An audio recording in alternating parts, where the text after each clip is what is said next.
Usijiulize ni wapi utapata historia ya mtu wa Afrika na Afrika yake. Paxmas TV itakuhabarisha na kukupa habari motomoto zinahusiana na masuala mazima ya mambo ya makabila pamoja na historia ya watu na nchi. Paxmas inahakikisha kuwa unapata unachostahili. Usisahau kusubscribe kwenye chaneli yetu ili uweze kupata video mpya ambazo tuna upload. Asante sana na endelea kutizama Paxmas TV Africa.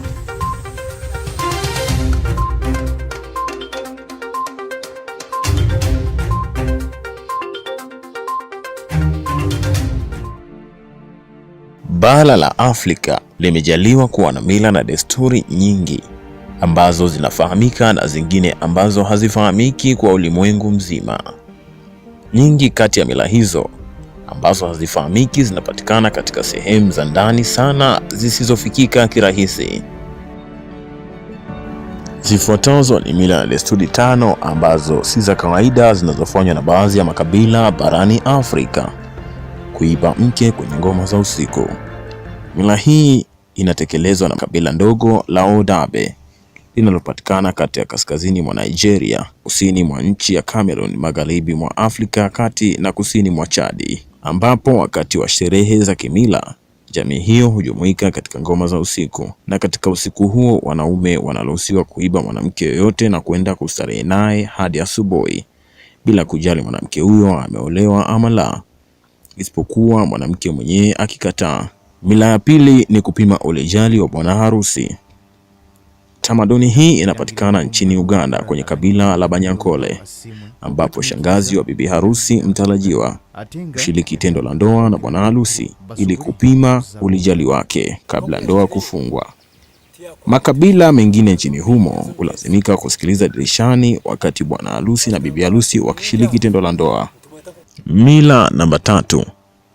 Kuruka kundi la ng'ombe. Nchini Ethiopia, kijana kabla hajafuzu kuingia katika hatua hiyo hupimwa na kupewa jaribio la kukimbia na kuwaruka kundi la ng'ombe, ambapo wamepangwa katika mistari akiwa uchi. Tukio hilo linajulikana kwa jina la Hamal, ambapo baada ya kumaliza marafiki wa kike wa kijana huyo humponya majeraha yake kwa mafuta kisha kucheza ngoma na kufurahi pamoja. Mila inayofuata ni mila ya 4. Hii ni kali. Kuvumilia kipigo ili kupata mke na heshima.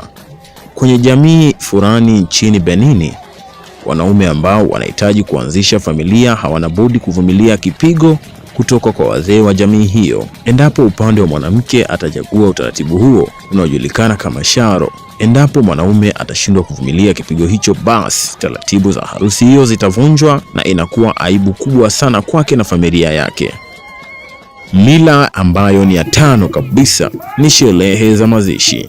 Katika taratibu za mazishi la kabila la Chewa nchini Malawi hufanya utaratibu wa asili ujulikana kama nyau, ambapo hufunika nyuso zao na maski wakati wa mazishi. Huanza kwa kuosha mwili wa marehemu na kumwagia maji, kisha maji hayo ambayo yanaoshewa maiti hutumika kama kutengeneza chakula ambacho huliwa na watu wote wanaohudhuria katika mazishi hayo.